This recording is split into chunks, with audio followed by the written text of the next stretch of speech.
अस्सलाम वालेकुम। ये घर से भाग जाने वाली एक लड़की की दर्दनाक दास्तान है। प्लीज इसे जरूर सुनिएगा। ये मेरी बहन बेटियों के लिए एक बहुत बड़ा सबक है।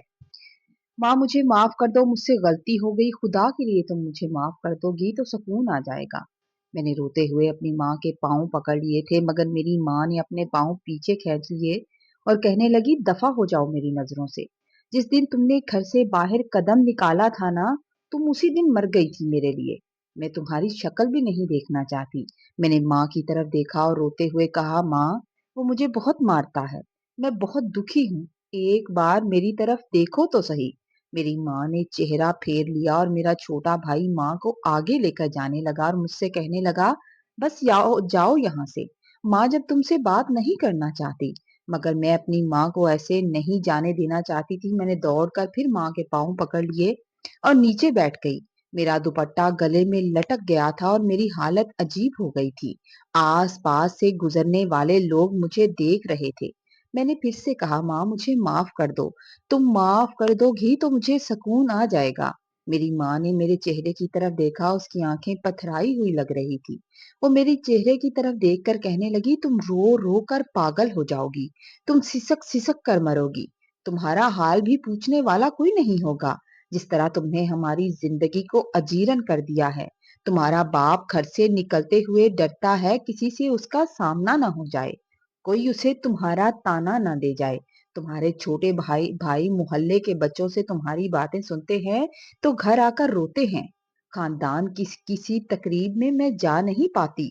लोग तुम्हारे नाम के ताने देते हैं। जिस तरह तुमने हमारी जिंदगी को मुश्किल बना दिया है, अल्लाह करे तुम्हारी जिंदगी उससे भी ज्यादा मुश्किल हो जाए और फिर तुम्हें एहसास हो कि जब औलाद धोखा देती है तो दिल पर क्या गुजरती है।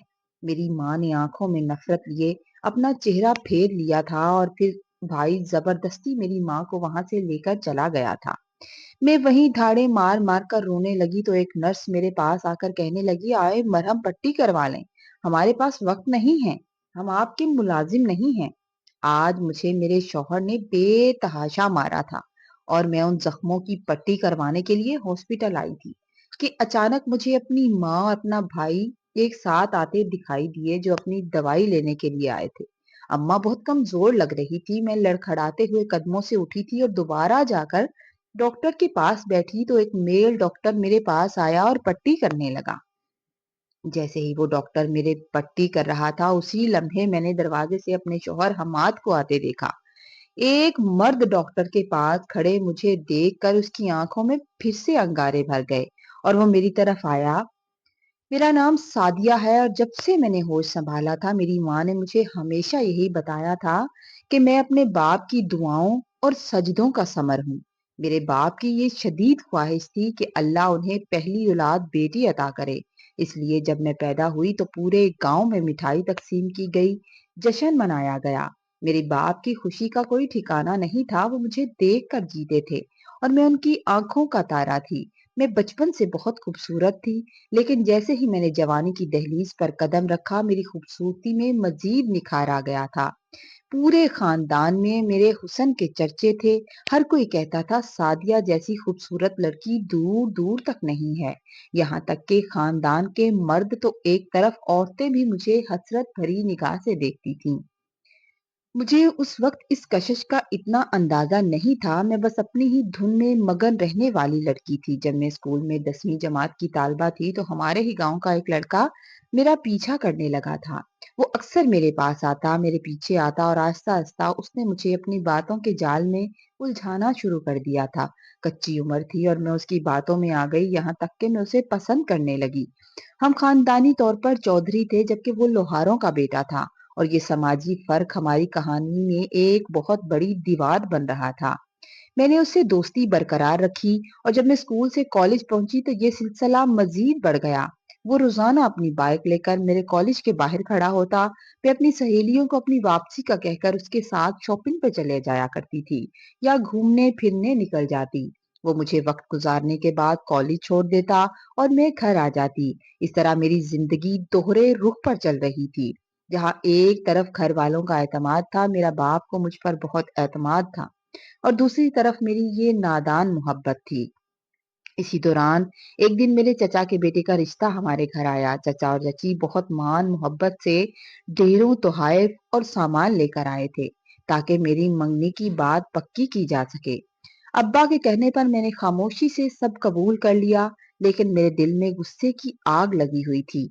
मुझे मेरे चचा के बेटे साजिद की मंगेतर बना दिया गया था, जिस पर मैंने घर में बहुत हंगामा किया। मैंने अपनी माँ से साफ कह दिया कि मैं शादी किसी सूरत नहीं करूंगी। मैंने माँ से बहुत झगड़ा किया, तो एक दिन मेरी माँ ने अपना दुपट्टा मेरे कदमों में बिछा दिया और रोते हुए कहने लगी, देख सादिया, खुदा के लिए तू चुप हो जा। ये तेरे बाप की इज्जत का सवाल है, वो तुझसे बेपनाह मोहब्बत करता है। मसला उस लड़के की गुर्बत का नहीं है, बल्कि जात का है। वो कमी लोग हैं। मैं किस मुंह से तुम्हारे बाप से बात करूं? वो लोग हमारे बाप दादा की खिदमत करते आए हैं। हम उन्हें अपनी बेटी कैसे दे सकते हैं? मेरी माँ ने मुझे हर तरह से समझाने की कोशिश की, मगर मुझे उस वक्त अपनी माँ की हर बात बुरी लगती थी। मुझे वो अपनी दुश्मन महसूस होती थी। मेरे 2 छोटे भाई भी थे और माँ को मेरी इस बगावत का अंदाजा हो चुका था। शायद इसीलिए उन्होंने अब्बा से बात करके शादी की तारीख बहुत जल्द तय कर दी थी। जैसे-जैसे शादी के दिन करीब आ रहे थे, मैं अपनी माँ को बार-बार धमकाती थी, अम्मा, मेरी शादी मत करो। मेरी शादी मत करो, मैं भाग जाऊंगी। मेरी माँ को लगता रहा कि शायद मैं उसे डराने धमकाने के लिए ये बात करती हूँ, लेकिन मेरे सर पर तो जुनून सवार था। आखिरकार शादी वाले दिन, जब हर तरफ खुशी का समा था और घर मेहमानों से भरा हुआ था, मैंने वही किया जिसका मैंने इरादा किया था। मैंने अपनी इज्जत, अपने बाप का वकार और अपना घर हमेशा के लिए छोड़ दिया और उस लड़के के साथ भाग निकली, ये सोचे बगैर कि इस फैसले के नताइज क्या होंगे। वो वैसा दौर था जहाँ लोग बातें बहुत करते थे। मैं अपनी बारात वाले दिन घर से भागी थी। मेरे माँ-बाप का जीना मुहाल हो गया था। उस वक़्त मेरे सर पर जुनून सवार था और मैंने एक लम्हे के लिए नहीं सोचा था कि मेरे पीछे मेरे घरवालों और मेरे बूढ़े माँ-बाप पर क्या गुज़रेगी। मुझे बस उस लड़के पर अंधा एतबार और अपनी मोहब्बत पर बहुत मान यकीन था। वो मुझे शहर ले आया और अपने एक दोस्त के घर रखा, जहाँ हमारा निकाह हुआ। शादी के इब्तिदाई 2-4 हफ्ते ख्वाबों में थे। मुझे ऐसा लगता था जैसे मैंने ज़माने भर की खुशियाँ पाली हैं। उसने शहर के एक कोने में किराए का एक छोटा-सा मकान लिया और खुद मज़दूरी करने लगा था। मैं जो महलों में पली थी, इस तंग से मकान में खुद को एडजस्ट करने की कोशिश करने लगी, मगर तकदीर के फैसले कुछ और ही थे। ख्वाबों की किरचियां उस दिन चुभने लगी जब मैंने एक दिन थक कर उससे कह दिया कि मैं ऐसे तंग हालात में कभी नहीं रही। मेरी ये बात सुनकर उसका लहजा बदल गया। उसने पहली बार मुझ पर हाथ उठाया था। वो गुस्से से तिलमिला उठा और शाम को जब घर वापिस आया तो कहने लगा, इधर साथ ही एक कोठी है, मैंने वहां बात कर ली है, अब तुम वहां काम करने जाया करोगी। उसकी ये बात मेरे लिए किसी कयामत से कम न थी। मैंने तड़प कर कहा, मैं एक चौधरी की बेटी हूँ। मैं कैसे किसी के घर जाकर बर्तन धो सकती हूँ, किसी के घर का काम कर सकती हूँ? क्या तुमने मुझसे शादी इसीलिए की थी कि मुझसे लोगों के घरों में झाड़ू पोछा करवाओ? मेरी इस तकरार पर उसने मुझे बेतहाशा मारा और जबरदस्ती काम पर जाने पर मजबूर कर दिया। उसके बाद मुझे अंदाजा हुआ कि वो नशा करता था। वो काम पर भेजते वक्त एक बड़ा सा गाउन पहना देता और सख्ती से हिदायत करता कि तुम्हारे चेहरे से कपड़ा नहीं हटना चाहिए, तुम्हारा चेहरा कोई ना देखे, किसी की नजर तुम्हारे हुस्न पर ना पड़े। मैं सारा दिन दूसरों के घरों में कमर दोहरी करके काम करती, सफाई सुथराई करती और शाम को थकी हारी वापस आती तो वो मुझसे पैसे ले लिया करता था, क्योंकि वो नशे का आदी हो चुका था। मैं सारा दिन मेहनत करके जो भी पैसे कमाती वो मुझसे जबरदस्ती छीन लेता और जाकर अपना नशा पूरा करता। जब मैं उसे रोकने की कोशिश करती तो वो मुझे और भी ज्यादा काम करने को कहता। कहने लगा, जाओ एक और घर में काम ढूंढो, मुझे और पैसों की जरूरत है। मेरी हड्डियां दर्द से चूर हो जाती, जिस्म टूटने लगता, मगर उसे सिर्फ अपने नशे की फिक्र थी। एक दिन मुझे एहसास हुआ कि मैं उम्मीद से हूँ। मेरे अंदर एक नन्ही सी जान पल रही है। मैंने सोचा शायद ये खबर उसका दिल पिघल दे और वो सुधर जाए। जब मैंने उसे बताया कि अल्लाह हमें औलाद की नेमत देने वाला है, तो उसके चेहरे पर खुशी के बजाय गुस्सा उभरा था। वो सर्द लहजे में बोला, हम इतने खराजात नहीं उठा सकते, हमें ये बच्चा नहीं चाहिए। चलो मेरे साथ, मैं तुम्हें सरकारी हॉस्पिटल लेकर चलता हूँ। ये बच्चा ज़ाया करवाना पड़ेगा। उसके उन अल्फाज ने मेरा रहा सहा हौसला भी तोड़ दिया और मुझे एहसास हुआ कि मैंने अपनी जिंदगी किस के लिए दांव पर लगा दी। जब वो मुझे जबरदस्ती हॉस्पिटल लेकर आया तो मेरा पूरा वजूद कांप रहा था। मैं उस नन्ही जान को खोना नहीं चाहती थी। मेरी अंधेरी जिंदगी में रोशनी की वाहिद किरण थी। अस्पताल की राहदारियों में जैसे ही उसका ध्यान इधर उधर हुआ, मैंने मौका पाकर वहां से दौड़ लगा दी। मैंने फैसला कर लिया कि अब मैं इस शख्स के साथ नहीं रहूंगी, चाहे कुछ भी हो जाए। मैं अपने घर वापस जाऊंगी। वापसी के रास्ते में मेरा दिल मुसलसल डूब रहा था। आंखों से आंसू थे कि थमने का नाम नहीं ले रहे थे। मैं सोच रही थी, क्या मेरे माँ बाप मुझे माफ करेंगे? क्या वो मुझे माफ कर पाएंगे? उनका मेरे साथ सलूक कैसा होगा? मगर मेरी गलती का एहसास अब एक नासूर बनकर मुझे अंदर ही अंदर खा रहा था। मुझे यकीन था कि मैं अपने माँ बाप के पांव पकड़ लूंगी तो वो पिघल जाएंगे, वो मुझे माफ कर देंगे और मुझे इस जहन्नम से निजात दिला देंगे। जैसे ही उस रिक्शे से मैं अपने घर के दरवाजे पर उतरी, मैंने देखा कि अब्बा दरवाजे से बाहर निकल रहे थे। मुझे देखते ही वो फौरन वापस पलट गए और घर के अंदर चले गए। एक लम्हे के लिए मुझे लगा शायद वो चाहते हैं कि मैं अंदर आकर उनसे बात करूं। मैंने दिल में ठान ली कि मैं उनके कदमों में गिर जाऊंगी और तब तक नहीं उठूंगी जब तक वो मुझे माफ नहीं करेंगे। लेकिन अभी मैंने चौखट पर कदम रखा था कि अब्बा अंदर से पिस्टल ले आए। उनके चेहरे पर ऐसी सख्ती थी जो मैंने पहले कभी नहीं देखी थी। उन्होंने लरसती हुई आवाज में कहा, सादिया, अगर तुम 2 मिनट के अंदर यहाँ से ना गई तो मैं तुम्हें गोली मार दूंगा। मैंने तड़प कर उनके पांव पकड़ने की कोशिश की, उनकी मिन्नतें करने की कोशिश की कि अब्बा मुझे माफ कर दो। मगर उन्होंने मुझे धक्का दिया और गर्ज कर बोले, मैंने कहा है दफा हो जाओ, वरना मैं जान ले लूंगा तुम्हारी और खुद जाकर थाने में गिरफ्तारी दे दूंगा। ऐसी जिंदगी से तो जेल बेहतर है। मगर तुम्हारी शक्ल बर्दाश्त नहीं करूंगा। तुमने हमारा जीना पहले ही खराब कर दिया, अजीरन कर दिया। अपने बाप की आंखों में सच्ची नफरत और हाथ में पिस्टल देखकर मैं समझ गई कि वो मुझे मार देंगे। उनकी जिंदगी बचाने की खातिर मैं वहां से बेबस और लाचार लौट आई थी। मुझे अपनी जिंदगी की परवाह नहीं थी, मगर मैं नहीं चाहती थी कि मेरा बाप मुझे मार कर जेल चला जाए। घर पहुंची तो हमाद ने मेरा वो हशर किया जो अल्फाज में बयान नहीं हो सकता। उसने मुझे इतना मारा कि मेरा पूरा जिस्म नीलों से भर गया और जख्मों से खून रिसने लगा। वही शख्स जब मुझे मार कर अधमुआ कर चुका तो फिर खुद ही हॉस्पिटल लेकर आया कि मेरी मरहम पट्टी करा सके और वो बच्चा भी जाया करा सके। हॉस्पिटल पहुंचकर अभी डॉक्टर मेरी पट्टी कर ही रही थी कि हमाद के फोन पर किसी की कॉल आई। वो बाहर चला गया।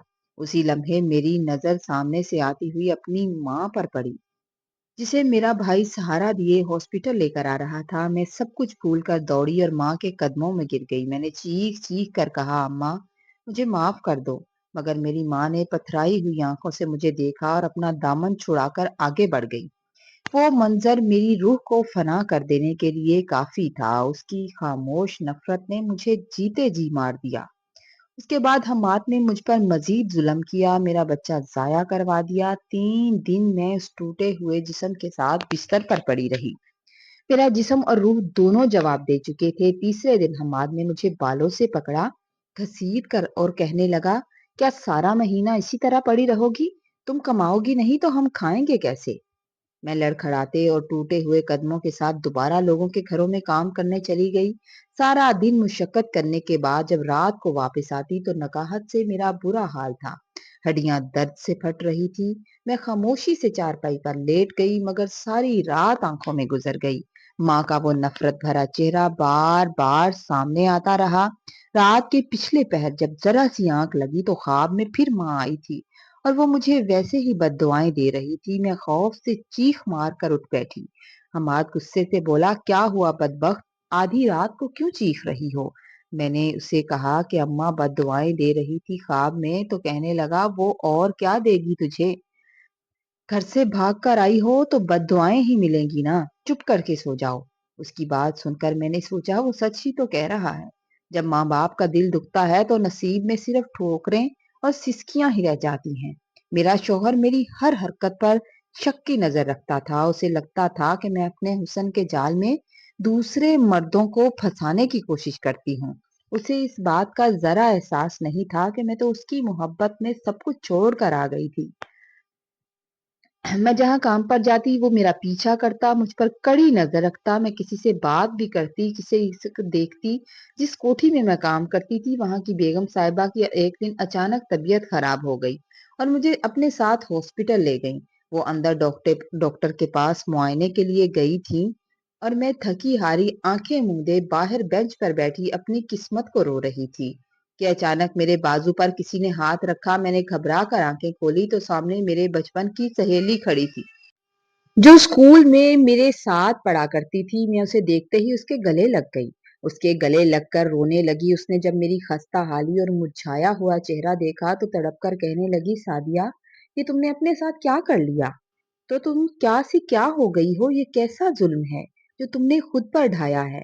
मैंने सिसकियां भरते हुए उसे अपनी जिंदगी की तमाम तलख दास्तान सुना दी, लेकिन उसने मुझे जो खबर सुनाई वो किसी एटम बम से कम नहीं थी।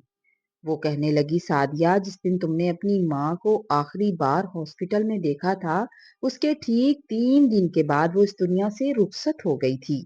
तुम्हारे दुख और सदमे ने उसे जीते जी मार दिया था। ये सुनते ही मेरे पैरों तले जमीन निकल गई। मेरी माँ की मौत की खबर ने मुझ पर कहर ढा दिया और मेरे दिल पर गुनाहों का बोझ पहले से कहीं ज्यादा बढ़ गया था। मैं खुद को अपनी माँ का कातिल महसूस करने लगी। अब मेरी जिंदगी इसी पछतावे की आग में जल रही थी। जिस कोठी में मैं काम करती थी उन बेगम साहिबा को मेरी सारी कहानी मालूम थी। वो मेरा बहुत ख्याल रखती थी और कभी कभी मेरी हालत देखकर उनकी आंखें नम हो जाया करती थी। मगर मेरे अंदर का सुकून अब हमेशा के लिए रुखसत हो चुका था। मैं एक बार फिर से उम्मीद से हो गई, लेकिन इस बार ये राज मैंने अपने सीने में दफन कर लिया। मुझे मालूम था कि अगर हमाद को पता चला तो वो पिछली बार की तरह मुझ पर जुल्म ढाएगा और इस मासूम जान को मुझसे छीन लेगा। एक शाम जब मैं काम से थकी हारी वापस आई तो अपने कच्चे घर के बाहर लोगों का हजूम देखा। शोर मचा हुआ था और जैसे ही मैंने लरसते हाथों से दरवाजा खोला तो कुछ लोग हमाद की लाश उठाए खड़े थे। वो हमेशा की तरह शदीद नशे में था और सड़क पार करते हुए एक तेज रफ्तार गाड़ी की जद में आ गया था। मैं उसके सरहाने बैठ गई। आस-पास की 2-4 औरतें भी जमा हुई थी, मगर मेरी आंखों के आंसू खुश्क नहीं हो रहे थे। हम्माद ने अपनी जिंदगी में मुझे बेशक एक पल का सुकून नहीं दिया था, लेकिन उसके जाने पर मेरी चीखें निकलती। तकलीफ तो थी, मैं अब उस दुनिया में बिल्कुल अकेली रह गई थी, मगर उसके वो जुल्म भी याद थे जिन्होंने मेरी रूह तक को जख्मी कर दिया था। इद्दत के दौरान मैंने इद्दत उसी तन्हाई और खौफ के दौरान गुजारी। कभी कभी रात के सन्नाटे में ऐसा लगता था जैसे कोई घर में आ गया है। मगर भला हो उस कोठी वाली बेगम साहिबा का जिन्होंने इस कड़े वक्त में मेरा साथ ना छोड़ा। वो मेरे लिए राशन, कपड़ा और जरूरत के पैसे भिजवा दिया करती थी, जिससे मेरा गुजर बसर होता था। इद्दत खत्म होते ही मैंने दोबारा उनके यहाँ काम शुरू कर दिया और फिर अल्लाह ने मुझे एक बेहद खूबसूरत बेटी से नवाजा था। जब मैंने उसे पहली बार गोद में लिया तो मेरी आंखों से बेख्तियार आंसू निकलने लगे। मैं रोने लगी और मैं रो रो कर अल्लाह से माफी मांगने लगी, या अल्लाह, मेरी माँ की बद्दुआ से मुझे बचा लेना। मेरी औलाद को ऐसा ना बनाना जो मुझे दुख दे, जो मैंने अपने वालिदैन को दिए। मुझे अब शिद्दत से एहसास हो रहा था कि जब खुद पे गुजरती है तो तब पता चलता है, जब औलाद धोखा देती है तो माँ बाप के दिल पर क्या गुजरती होगी। मैंने अपनी बाकिया जिंदगी इस कोठी में काम करते गुजारी, जहाँ बेगम साहिबा मुझ पर बहुत मेहरबान थी। मैंने हमेशा अपना चेहरा छुपा कर रखा और किसी गैर मर्द को अपनी शक्ल तक ना दिखाई, क्योंकि मुझे अब अपने हुस्न से नफरत हो गई थी, जिसने मुझे बहुत बर्बाद किया था। मेरा दिल करता था कि एक बार जाकर अपने बूढ़े बाप के कदमों में गिर जाऊं, मगर ये सोच कर रुक जाती थी कि कहीं वो मुझे देखकर फिर से गुस्से में ना आ जाएं और मेरी वजह से कोई खूनी मार्का ना हो जाए। मैंने लोगों से पूछकर अपनी माँ की कब्र का पता लगाया और अक्सर वहां जाकर घंटों रोती और अपनी माँ से माफी मांगती। शायद इसी पछतावे ने मुझे जिंदा रखा हुआ था। मैंने अपनी बेटी के लिए दिन रात एक कर दिए, उसे आला तालीम दिलवाई, उसकी हर छोटी छोटी ख्वाहिश को दिल से पूरा किया कि वो खुद को यतीम ना समझे। मगर मकाफात अमल का पहिया कभी नहीं रुकता। मेरी बेटी ने बिल्कुल वही मेरे साथ किया जो बरसों पहले मैंने अपनी माँ के साथ किया था। वो भी उसी कोठी के बेगम साहिबा के बेटे के साथ घर से भाग गई। जब ये बात खुली तो बेगम साहिबा का वो रूप मेरे सामने आया जो मैंने पहले कभी नहीं देखा था। उन्होंने मुझ पर शदीद गुस्सा किया, मेरी बहुत तजलील की और चीख कर कहने लगी कि बिल्कुल तुम्हारी बेटी तुम्हारी तरह निकली। जैसा तुमने बीज बोया था वैसा ही तुमने फल काट लिया। उन्होंने मुझे धक्के देकर काम से निकाल दिया और मुझ पर चोरी के इल्जामात भी लगाए। अब मेरे पास न सर झुकाने की जगह थी न पेट भरने का सहारा। आज 3 साल हो गए हैं मैं शहर के एक करीबी दरबार पर पड़ी रहती हूँ। वहां शाम को जो लंगर मिलता है मैं एक वक्त का खाना वही खा लेती हूँ और दूसरे वक्त के लिए कुछ अपने साथ रख लेती हूँ। मुझे नहीं मालूम कि मेरी बेटी कहाँ है, किस हाल में है, उसके साथ क्या सलूक हो रहा है। मेरा उससे कोई राबता नहीं, मगर आज भी हर आहट पर उसका इंतजार रहता है। मैंने अपना मकाफात अमल अपनी आंखों से देख लिया है। मैंने जो कांटे अपनी माँ की राह में बिछाए थे वही आज मेरे पैरों को जख्मी कर रहे हैं। मैं अब इस दरबार के गोशे में बैठी हर पल अपने रब से माफी मांगती हूँ और अपनी बेटी के लिए दुआ करती हूँ। मैं उसे बद्दुआ नहीं देती, क्योंकि मैं जानती हूँ कि बद्दुआ की आग कितनी हौलनाक होती है। मैं बस अल्लाह से ये इल्तिजा करती हूँ कि या अल्लाह मेरी बेटी को वो सब ना देखना पड़े जो मैंने देखा है। उसके नसीब अच्छे करना, वो जहां रहे खुश रहे, उसे कभी कोई तकलीफ ना आए और उसे अपने किए पर पछतावे की वो आग ना झेलनी पड़े जो मैं रोज जलती हूँ। शायद यही मेरी तौबा है कि मैं अपनी औलाद की खुशी मांग रही हूँ, इस उम्मीद पर कि शायद शायद मेरी माँ भी मुझे माफ कर दे और मेरा अल्लाह भी मुझे माफ कर दे। इस कहानी से हमें ये सबक मिलता है कि वालदैन की मर्जी के खिलाफ और उनकी इज्जत को खाक में मिलाकर किए गए फैसले कभी सुख नहीं देते। क्योंकि दुनिया मकाफाते अमल है। हम जो भी दूसरों के साथ करते हैं एक दिन वही लौट कर हमारे पास आता है। वालदैन की दुआ जन्नत के दरवाजे खोलती है, जबकि उनका दुख और बद्दुआ इंसान की जिंदगी को दुनिया में जहन्नम बना देता है। अपनी खुशी के लिए अपनों की इज्जत को दांव पर लगाना कभी भी कामयाबी का रास्ता नहीं हो सकता। स्टोरी अगर आपको अच्छी लगे, मेरी बात अगर आपको अच्छी लगे तो आपने लाइक करना है, कमेंट में अपनी राय का इजहार करना है और चैनल पर नए हैं तो प्लीज चैनल को सब्सक्राइब कर दें ताकि हर आने वाली स्टोरी आप तक पहुंचे।